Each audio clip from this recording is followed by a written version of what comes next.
கோடியில ஒருத்தியம்மா கோலமயில் ராணி ஆடி வரும் பூங்கலசம் அழகிருக்கும் மேனி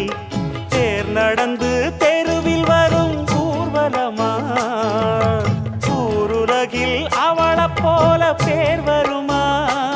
நல்ல பளிங்கு போல சிரிக்கும் மனச பறிக்கும் பவள விருப்பு விளங்கிடாத இனிப்பு விவரம் புரிஞ்சிடாத துடிப்பு சந்திர ஜோதி வந்தது போல சுந்தர தேவி ஜொலிப்பு கலைவாணியோ ராணியோ அவள்தான் யாரோ சிலை மேனியோ தேவியோ எதுதான்